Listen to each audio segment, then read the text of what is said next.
So what was the exact problem? Do you know? Yeah.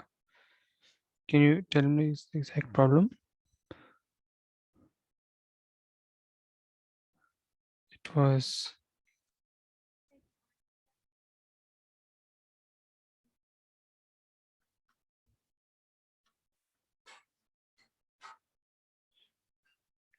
yes, right. And first we had I had given a simple case, right? That is when 1 plus s to the power n we had to show. So show when all the ai's are equal basically. So yeah, right. That reduces to this. We have to show that this is bigger than 1 plus nx. And let's assume for the moment that x is, and I think yeah, we had assumed this. We had assumed this. X is bigger than minus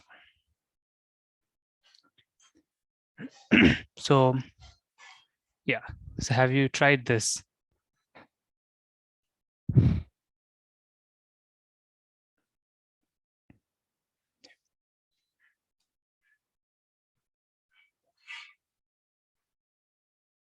So have you tried this? Mm.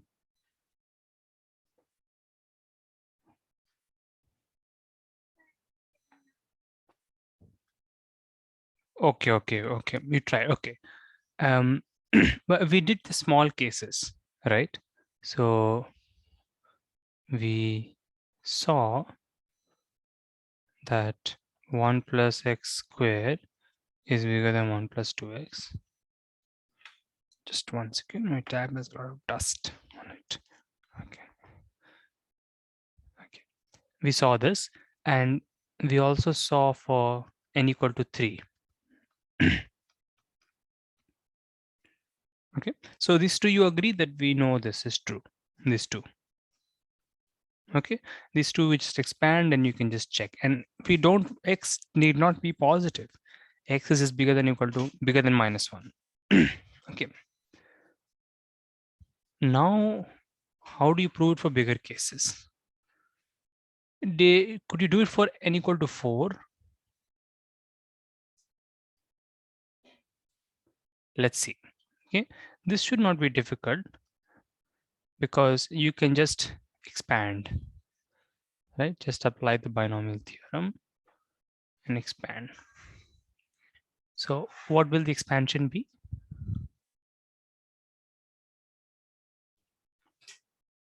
If you expand this, there will be some x, some coefficient with x square, and so on. Essentially, we want to figure out what these coefficients are. So you can again apply the binomial theorem, right? You can say 4 choose 1. Okay, so by now you would have seen the binomial theorem. So this thing, and this is just 6x square plus, how much is 4 choose 3?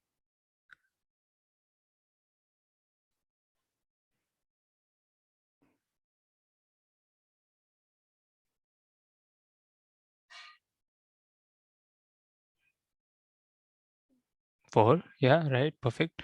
And then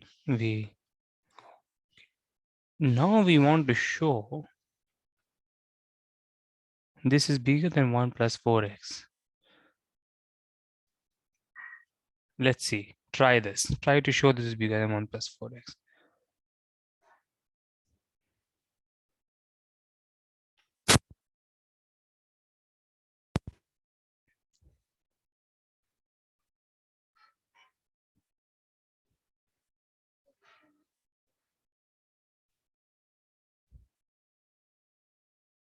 No, but x could be negative also. It is true, but you have to give a better reason, right? X could be negative also.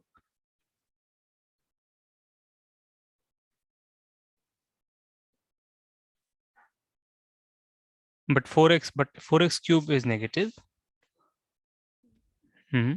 So, but yeah, overall still it will become positive. It is true, but you have to give a reason. Yeah. So first we can simplify like we usually do, right? We can remove the x square. We can take x square out from every term, right? Because that is positive. So we will be left with this. This is the same thing, same statement, because x square is a positive number. Now this is obviously positive. You can just complete some perfect square. Now this is a very small idea that I'm saying. It's a very simple idea.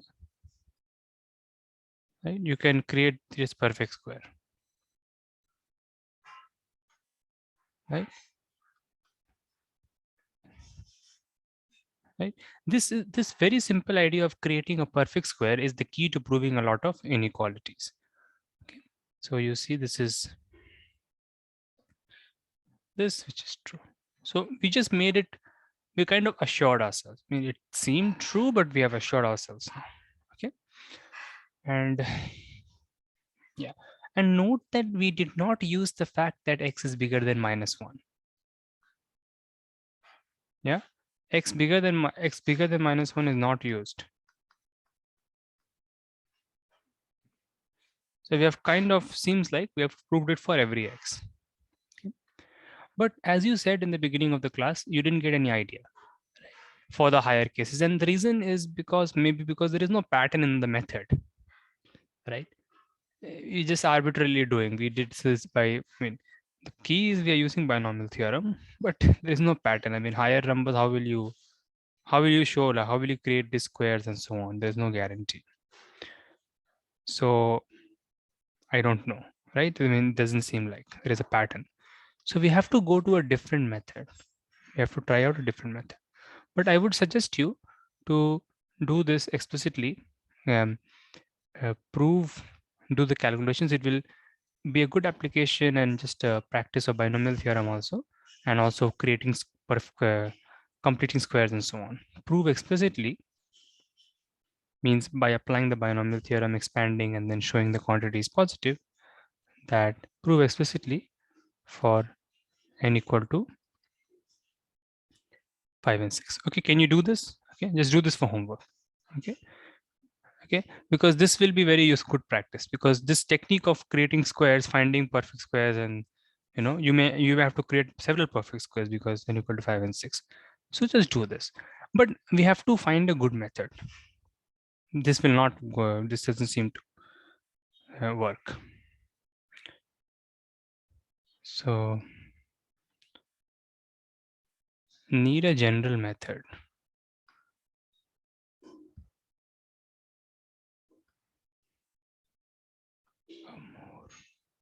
A more general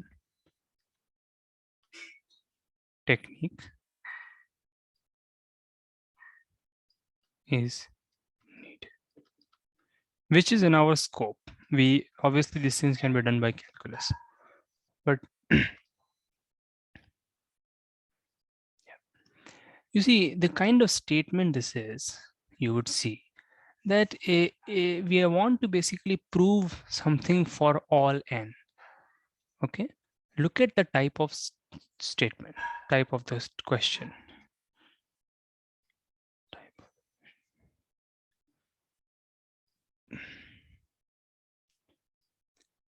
Proving something for all n, for all natural numbers. Okay, we want to prove something for all natural numbers, which we have checked is true for small cases. Okay, and so induction again is a, seems to be a good thing to try. Okay, so let's try induction. This is just, we are trying, we'll see if it works or not.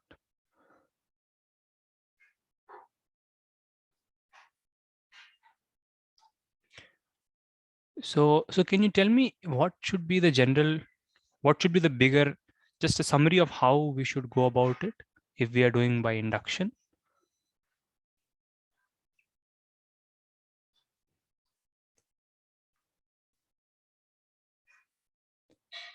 Right. So we know it's true for small cases. Now we have to say, let's assume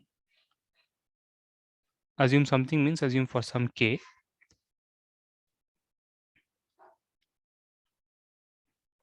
Okay.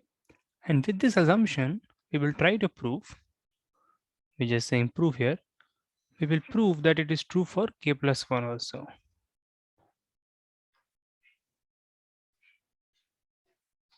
So we are assuming the statement for k, and we are trying to prove it for k plus 1. Okay.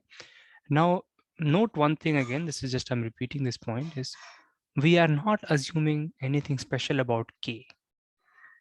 Okay, that k is equal to some number. No, we are saying that if it is true for any k, then it is true for the next k. And so it will be true for all k because we can get started with these. Okay. Okay, so now let us see. Now let us try. So no. K is positive. K is positive integer. K is yeah, because we're proving for natural numbers. That's our realm, right? That's a big assumption. But it's a good question you ask. Can k can this is this true for negative n also? And I think it is true. Or the other way around will be true, but I have to check. We will think about that after this. That's a good question. But it right now it will not be very elementary because understanding this may be a little difficult, but we will see it. In the sense of understanding it using expansions, you obviously understand that that was 1 by 1 plus x. Okay. Let's try to do it for k positive first.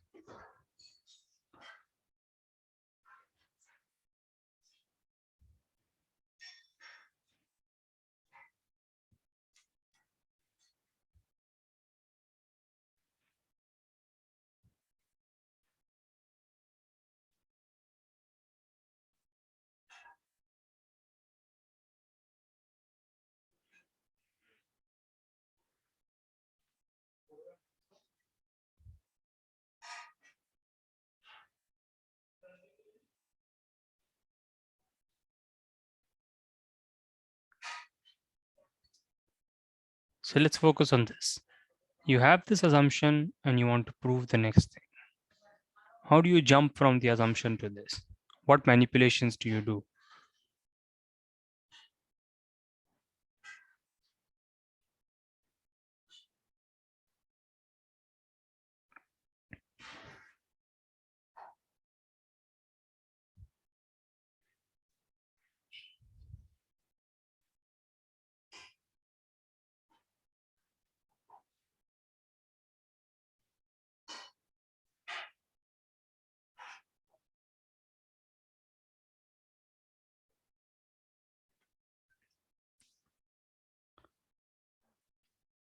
Yes, right. That seems to be the good thing to do. So in star, we are multiplying.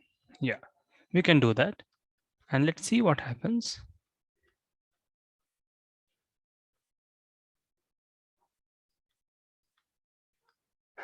That's a good thing because we are getting this.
So we want to claim that, right?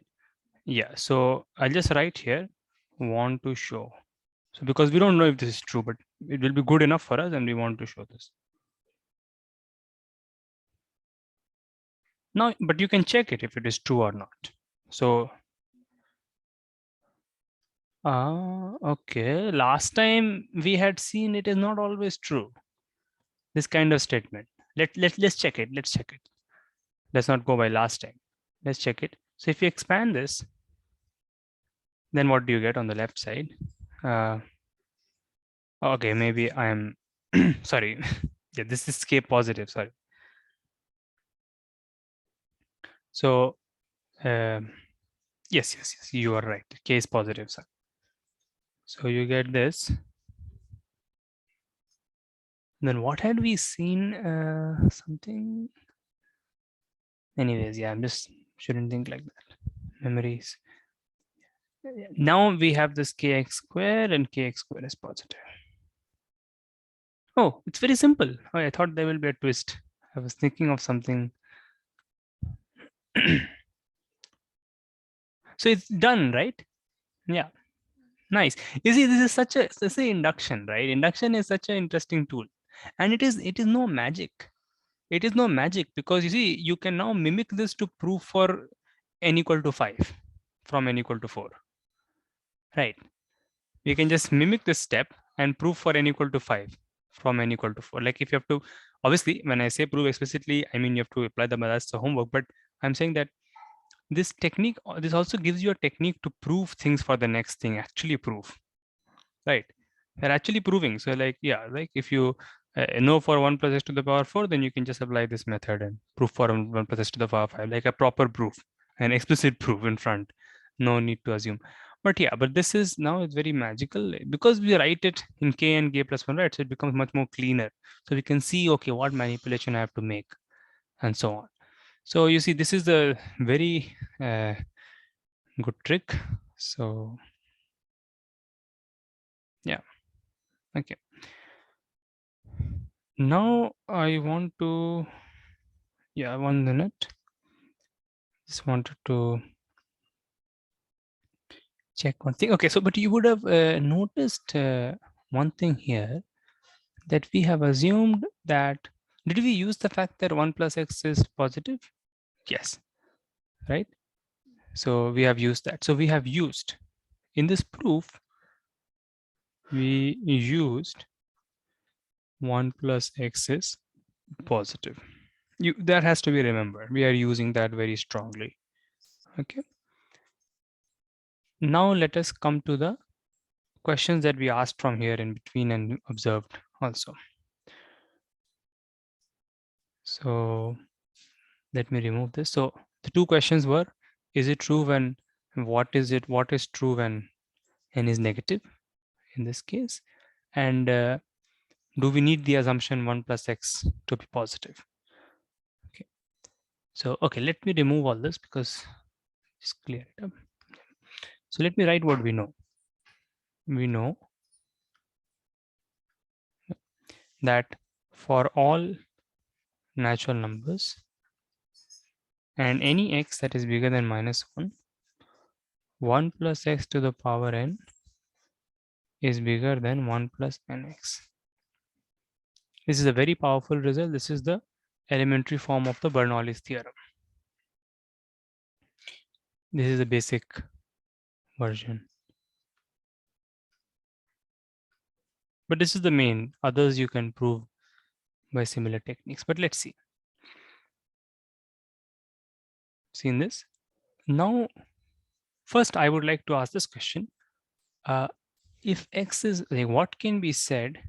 What can we say if x is less than minus 1? Let's think about this first. So you can try for n equal to 1, 2, and so on first and see.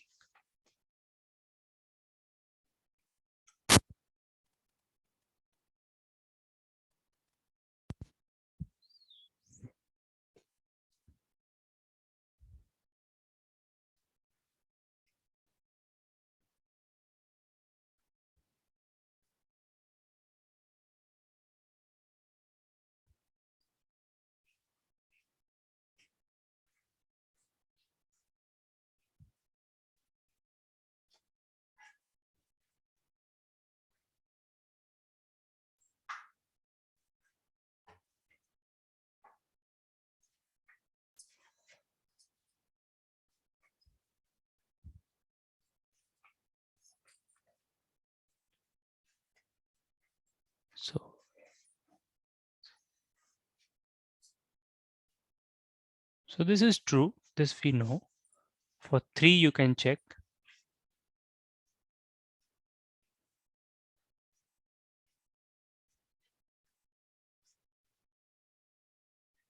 So question mark.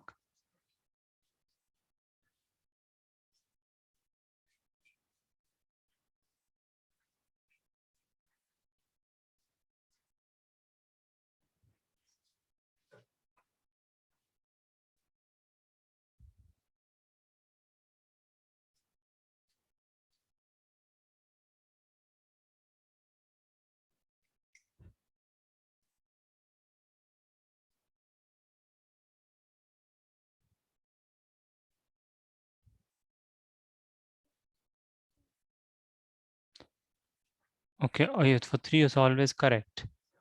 But okay, let's see. So we have, if you do the calculations, you see just breaks down to this, right?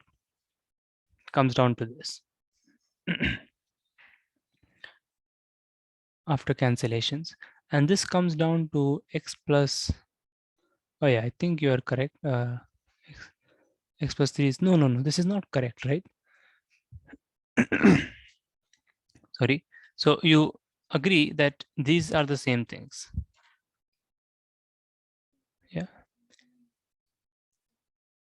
But after some point it is not. So it is not correct. So basically, yes, but you can say that if for x bigger than -2, it's correct. Like, or -3 is correct. So it is correct to a bigger extent, not just bigger than -1, but not in general.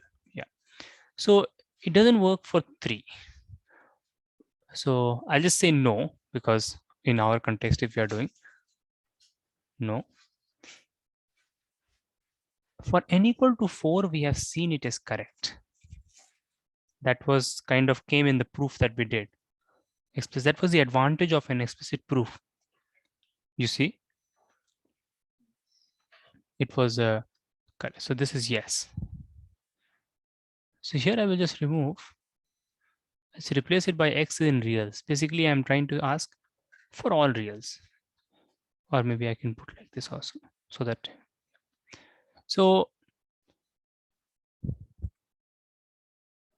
what can we say now? What about n equal to 5? For this, you will have to do the explicit proof to know. Right? When you do the explicit expand proof, then you will get a hint of whether it is correct for 5 or not. Okay. So yeah, so now this attached to the previous task. Now when you do for 5 and 6, when you do them, also try to answer these questions, whether in case of 5 and 6 it is true for all x or not. Okay, and then you will see some pattern. There is already a no yes, maybe some kind of pattern you will see. Okay, because you can already see something. Okay, then you'll be able to make a prediction for what n it is true, for what are the n's for which it is true for all, and what are the n's for which it is not true for all x. Okay, that will be very interesting, and then through that you will get a further better inequality. Okay, which is true for all x for some class of n. Okay, so try the 5 and 6 case explicitly and then make a conjecture. So try for 5 and 6. That's the benefit of doing this kind of proof. Especially like induction tells you the procedure, induction tells you how the thing grows and so on. But induction maybe doesn't go deeper into that, like into these things in that sense. But anyways, especially and make a guess or conjecture for what n it is true for all x. So this is fine. Okay, that's task you have to do. Now we come to the next question. Let's start from the very basic thing, x greater than 0. And now let us ask this question.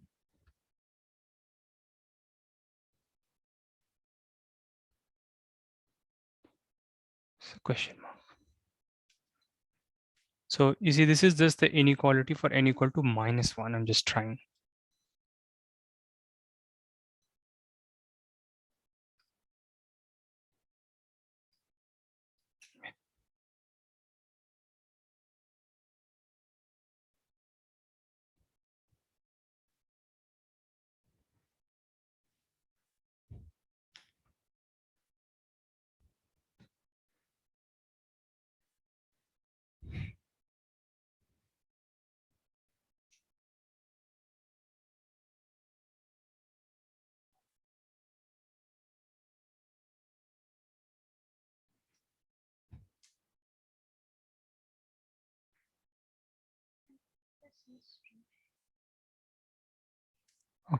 Okay.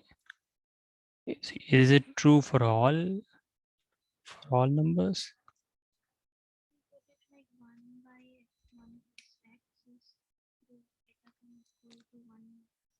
Mm-hmm.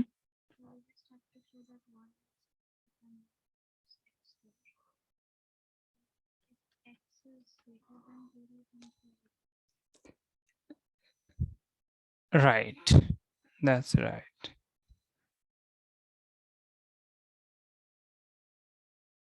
Hmm. That's right. So this is, but we don't even need the condition that x is positive. It's true for all x, right? Because x square is always positive. So we have shown that 1 plus x, this is greater than 1 minus x for all x in reals. So this is something we have shown. Now we can worry about the next one.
Okay.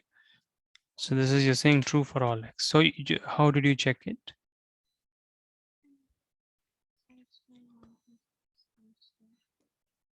Okay. Oh, okay. Sorry. So we had made a small mistake, I think, in this one also. In this one.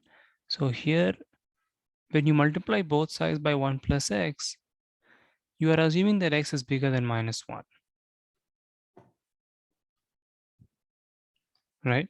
So this, if you say that, yeah, here we are assuming that x is bigger than -1. Okay. So that will be there. So that's a mistake I have made. So here also we will assume that, and but here you don't need to assume that because 1 plus x square is positive. Okay, but yeah, let's keep it simple. Let's do it. And then you have checked that this is always true. Wait, but this does not look true. Let me check. Let's check. Yeah, it might be true.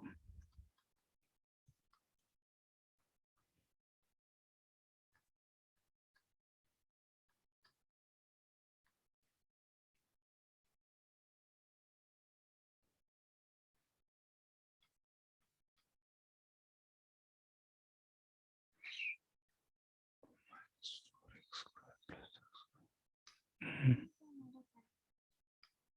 Yeah. Okay. So you have to see. Yeah, maybe there is something wrong. So this thing, and then we get this. So yeah, so it is true if x is bigger than -1, right? Because this is true. Yeah, which is true if x is bigger than -1. Otherwise, it's not true.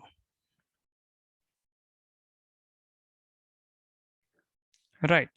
So, well, it seems to be true again. So maybe I can just say it is true. Yes. But then it is, we don't know how we can generalize this. So this is true. But we have not used the fact that, okay, we have used the fact that x is bigger than -2/3 kind of in the end, yes. So this seems to be, these two seem to be true. But then I don't know if this generalizes. So now this is again something that you can think about. This is not mandatory because I am not sure about this in a sense that, yeah, this may be a little difficult to analyze for you, but you can still think. Yeah, I think, yeah. So think about this. Usually the way would be, if you want to use induction here, then it will be in the way that you prove for you assume for -n and prove for -n -1. Right, you go back. Okay, so it will be like assume for some k can be negative, k negative, and assume for k and prove for k -1. This way you'll prove for all negatives. Is that okay? Right? Induction, when you're proving something for all negatives, it will work in this reverse way. Right? Because, but then you have to see if you can use the same idea. So you have to multiply both sides by 1 plus x to the power -1 and see. So you will understand if you try induction. If you do that, then what you have to prove and whether it is true or not. So give it a try. Okay. This, I don't know if you'll get an interesting result in the end, but this left hand side, you will surely get a very interesting result and also a interesting proof. Okay. Okay. So much for Bernoulli numbers, Bernoulli's theorem, sorry, not Bernoulli numbers. Let us move on. There was another version which I had asked. So let's discuss that. Bernoulli. So maybe I just call it Bernoulli for several variables. There is no such name. I'm just giving it because it kind of seems like that. So I had asked to show that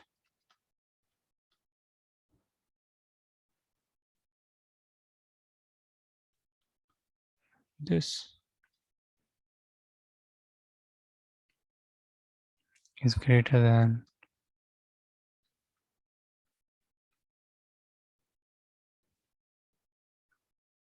this, right? If so, there were some strange assumptions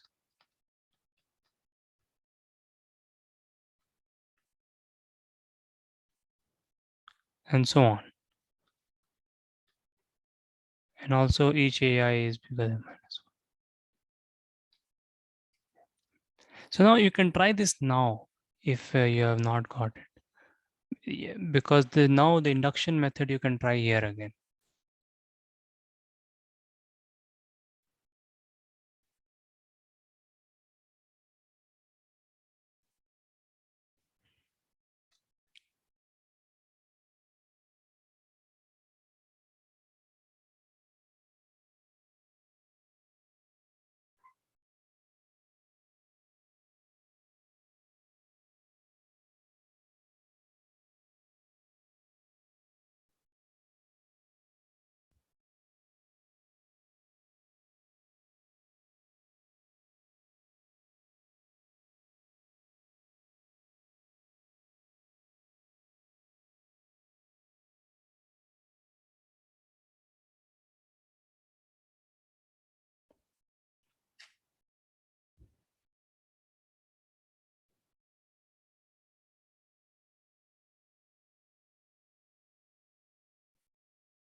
Okay.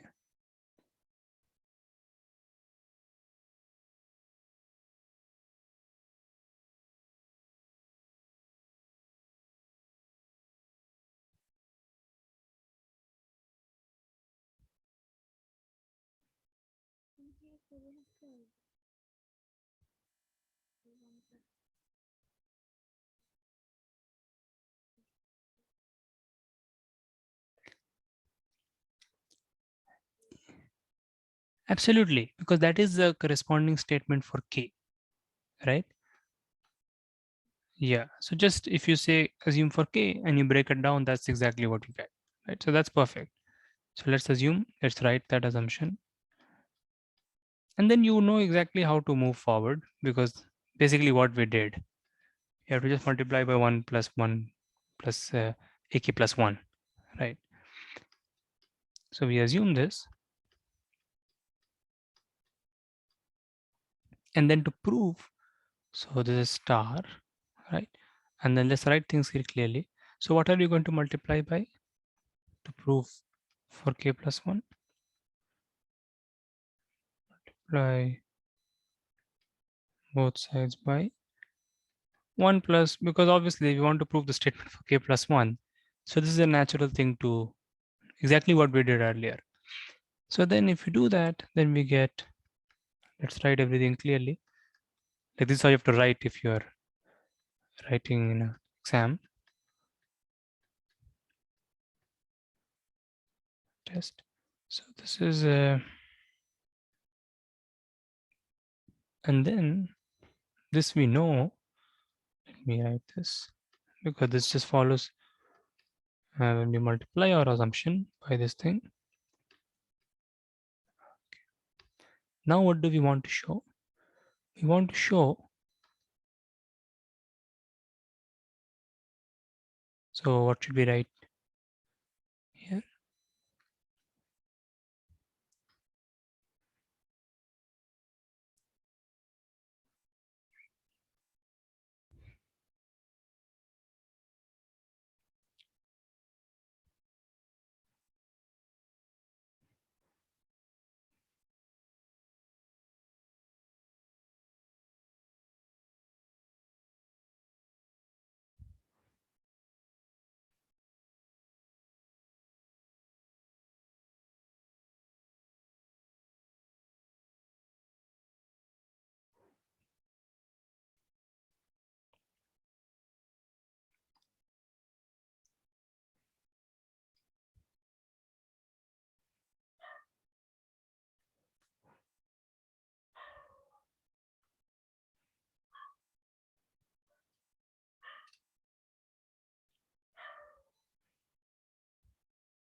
Okay.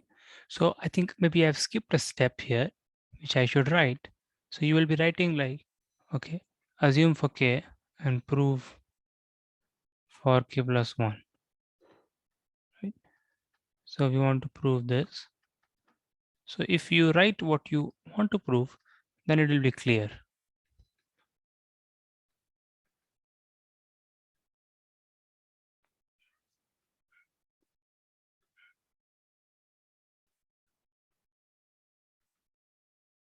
So we want to prove this. Now we have multiplied both sides by this. So what should we show this is bigger than?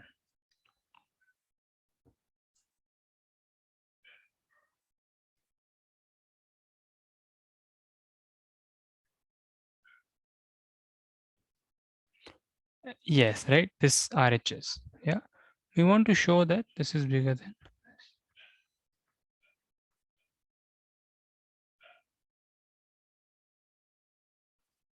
But this you can check by simple multiplication.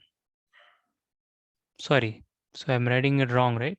It is K. I've written N. So that's a notational disaster.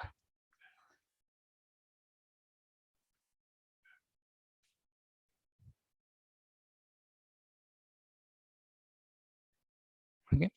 And this you can check by multiplication.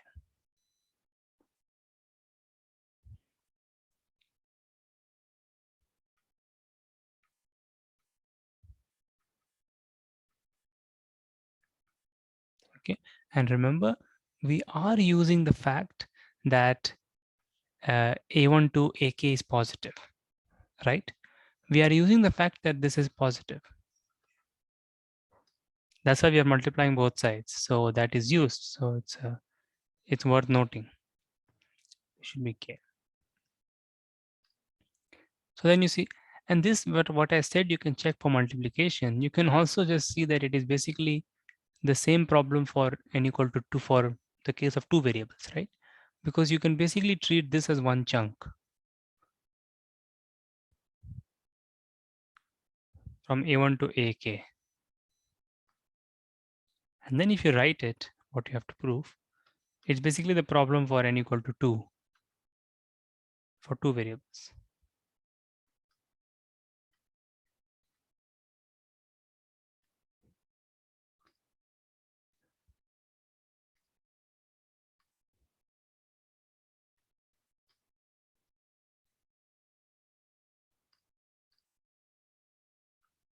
Is this point okay? Yeah, like you can, if you rename the variables wisely, you can always see some bigger situation in terms of smaller situation. And then you don't even have to check it. You can just say, okay, I already proved this when we checked for k equal to 2. But it's the same thing, but you have to just observe that, yeah, these are occurring together here, they are occurring together here. So let's group them and call them, let's treat them as one thing. And so, yeah, but you can either way check it by just multiplication. Good. So you see how the same technique just generalizes. Okay. How did I make this problem up? Because I knew that induction could tell me clearly how to proceed. So I like, okay. The only obstruction was that this was becoming negative when we were doing the case earlier. Then I said, okay, let's make all of these positive, then the problem will be true. And then it becomes a problem. Okay, when all these 1 plus a1 to ai for every I, if this is true, then the problem becomes true. Okay. So this was okay. This was for several variables. Okay. Now you may wonder, I mean, what can happen if we remove these conditions? So there is something which we can do to come to that gradually, but I just want to give it as a problem directly because yeah, we'll save a little bit of time because. So yeah, let me just state it directly. So the question is this: show that this is true. So this is a further generalization for AI. So if AI is between 0 and -1, so if all of them are negative and that -1 condition is still there, then also it is true. Now this is you have to prove for homework. Okay. Yeah, just write this down. I don't know if this is. Yeah, this should also be easy. Just write it down. Let's try it. I was just thinking if it follows from the previous case. Actually, it does, but I will not tell. Yeah. So in some sense, you've already done this, but just try this. Try it by induction, whatever you want. Okay. So remember, now I'm not putting a condition on that strange artificial condition. Each summand is positive, but I'm just directly putting a kind of a more elegant condition, which in some sense captures that. But yeah, just try this. And also, I was just trying something when when you were trying this thing about the negative case, and I just want to say that the negative case is interesting. So I'll write that. Um, Investigate.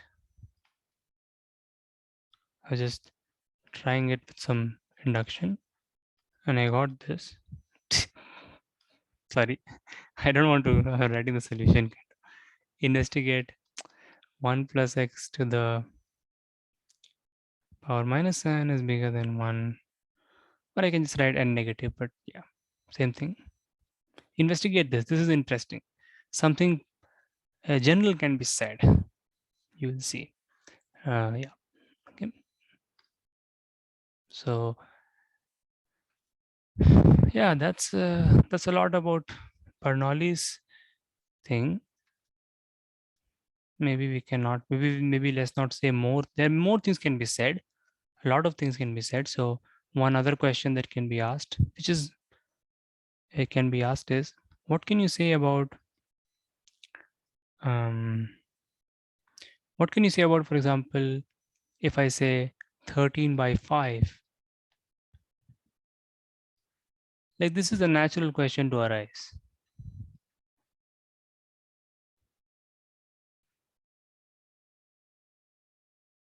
Right?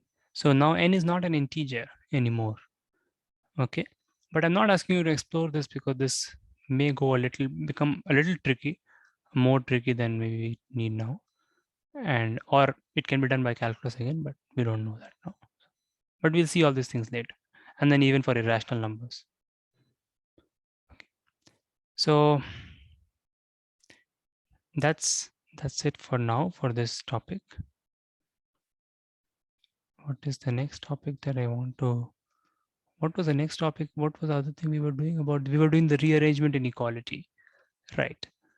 And did I give any questions in that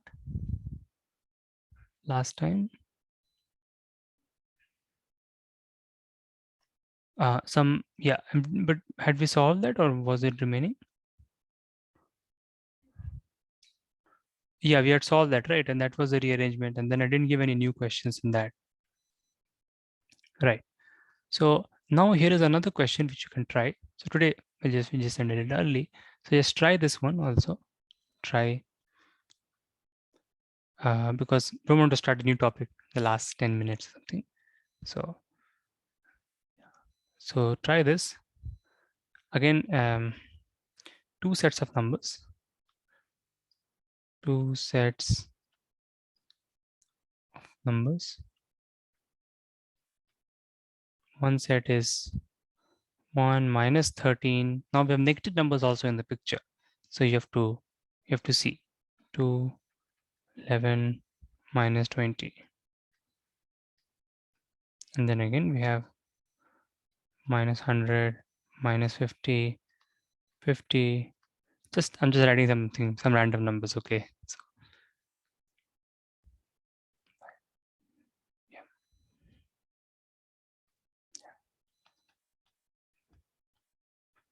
Multiply pair, no, multiply. So match the elements, just like before, match the elements so that the sum of the product of the matched ones maximizes.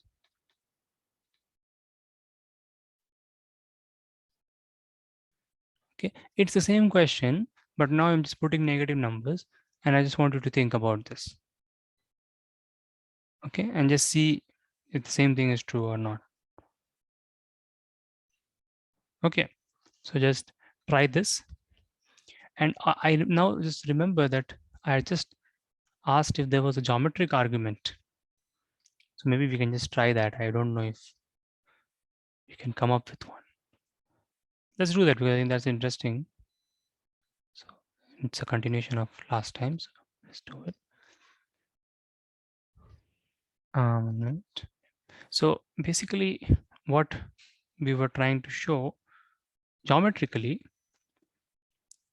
if A1 is bigger than A2 and B1 is bigger than B2, then we wanted to show that A1 B1 multiplying the bigger one with the bigger one naturally is bigger than A2. You can write in any way, A1 B2. This is what we wanted to show, right? But geometrically, we have shown this by manipulations. Just bring it to one side and so on. But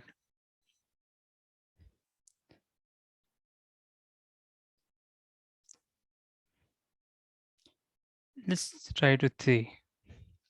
So if we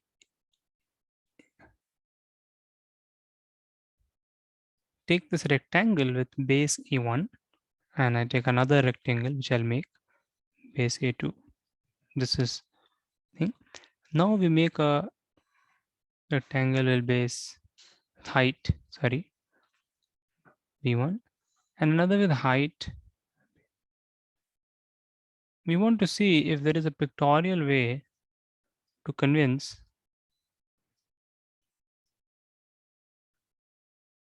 that this is true.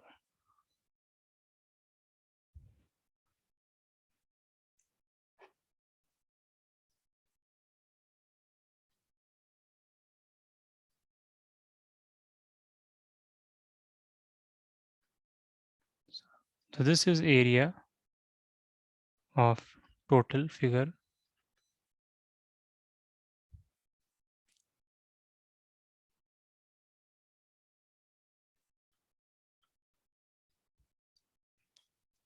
Now, how can we show that the right hand side is smaller by some area manipulation or something like that?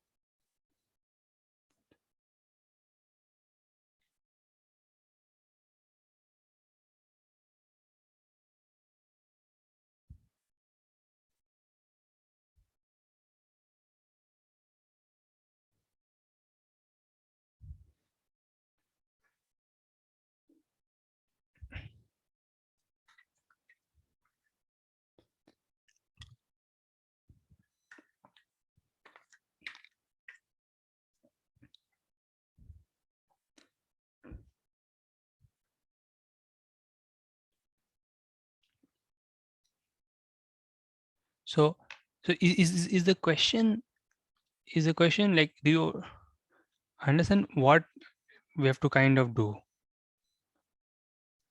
Or because it's a vague question, it's also a new type of question, maybe. Yeah. So what do you think? Like, what are we trying to do? Can you say?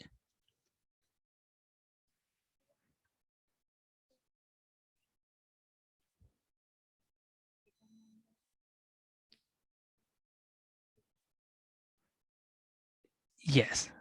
Right. And you see the LHS, we have already made a geometric or area interpretation. The RHS also, we want to make a similar interpretation. Right. We want to interpret this and show it is less. Okay. So it is not. Have you thought about this?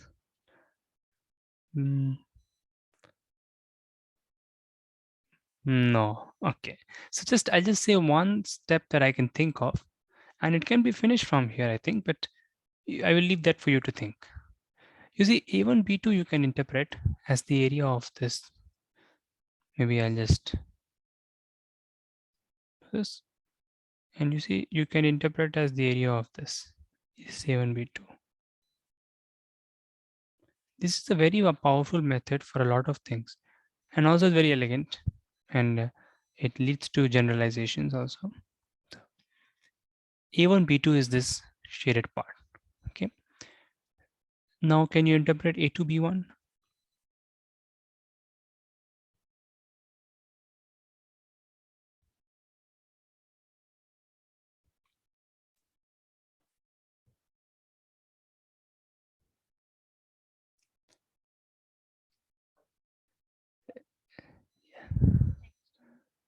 Yes, absolutely right. So A2, B1 is this. Nice. That's wonderful.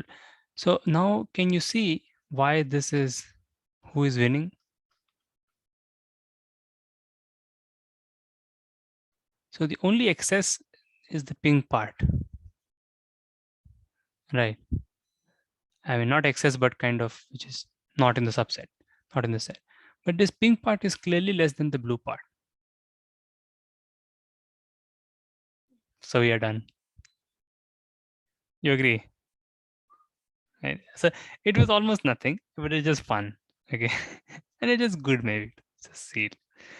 Because sometimes when you do integration, then this kind of moving and these things will become crucial to, maybe at least guessing what you have to prove, and then proving you can prove with epsilon delta. So good. This was a simple geometric view of rearrangement. Geometric view. Because this was a key step in proving the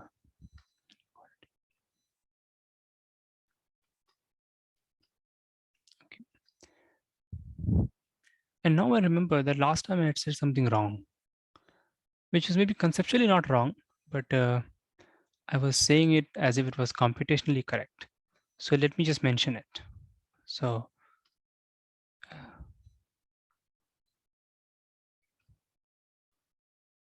a mistake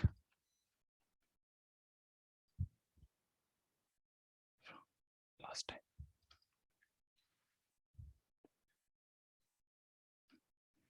So I was saying something, I said something like this, that if, and you were also hesitating, I think a little bit. Yeah. So that was, I didn't, I was very confident that it is correct somehow. I don't know how in that moment I just said, but it was obviously wrong. I'll say, suppose these are five numbers and let's say they are increased. Let's say they are in ascending order, whatever descending order. And then there was another five numbers. And this is an important observation in permutations through this, which you'll see. I had these two sets of numbers. And then I was saying that if the biggest is not multiplied with the biggest, and so on, if multiplication is not according to rank, this phrase is fine, not according to the rank. Okay, I think this is a very effective phrase. So till here it was okay. We can, I just write an example for that example. I think that will also point out my mistake very clearly and also make it concrete. Example would be basically you do cyclically A2 multiplied with P3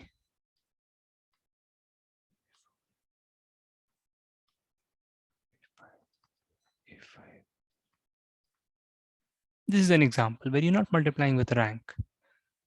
Okay. Then I had said what I had said last time. Then there is some I and j such that I is bigger than j, but AI is multiplied not with BI, it's multiplied with BJ. So AI is not multiplied with BI. Instead, he's getting BJ, which is not good. He's getting a smaller number. AI is getting a smaller number. And this B and AJ, which is smaller, is getting a larger number. Right? I had said something like this, right? That there is something where there is a swapping. But is this necessary? No. Right? I mean, this is not like that. Yeah, I said in sense of sum. Yeah, where this will happen. but this is not necessary, as you can already see it here, right? So this is like a permutation. It's like a permutation. 1 is getting sent to 2, 2 is getting sent to 3, right? It's like the numbers from 1 to 5 we are permuting. You can think of it, yeah, right. That's right. And then you can also see it in as functions or whatnot. It's a permutation, but there are no swaps in the permutation. There are no direct swaps. So 1 is going to 2, 2 is sitting in 3's third place or whatever, something like that. Like this, they're getting permuted. But there are no swaps. Obviously, there is a bigger thing which is getting multiplied with not the biggest one. And there is a, so there is a AI, which is, well, smaller index which multiply with the bigger index, and a bigger index which multiply with a smaller index, but it's not a complete swap, right? So that's where I was wrong. But it is not conceptually wrong for some other reason, that it can be decomposed in terms of swaps, because you can understand that any permutation which is like a disorder will start by making small swaps only, but maybe several of them, so that in the end there is no swap, but there is a lot of disorder. Okay, so but that's a little, but that's too vague a little bit, right, for now. So conceptually what I said is not incorrect, but it was incorrect, that permutation did not have swaps, and that's a good thing to know, and you can already see it. Yeah. So yeah, this was what I was saying wrong last time, because I was just going over the last end of the video once, and I was like, okay, this is completely wrong. Usually I don't go over them, but I was just like, let's just see the last one bit, and then, so yeah, this was wrong, and yeah, so that's it. Let me just give you a small one more exercise, which is a very standard problem. This negative one is not very standard, which is maybe good, but also there's a standard question. Show that A, B, and C for reals. You can also show for positive if you want. So if you can't show for reals, try for positive. And this is a very unique problem. We are in a very unique position for this problem. You will see next time when you try this, that you'll see that all the 3 techniques we have learned today can be used to solve this problem. In each of them can be used. So it's a very interesting problem, and it's a very fundamental one. So just try this. And this is like the first algebraic inequality. Okay. Yeah. So now we have several problems to try. So okay then. Any questions? Any questions?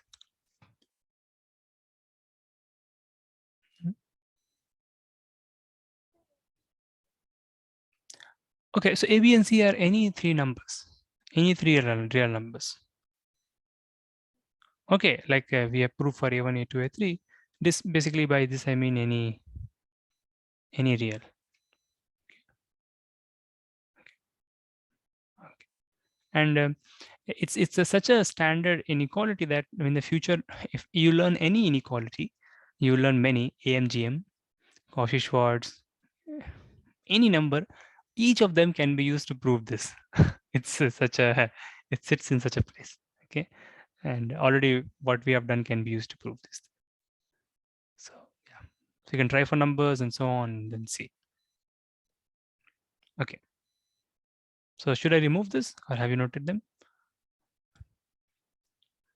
Okay, good then. So we have several problems to try. So then try them. Maybe we can do a class on Friday or something.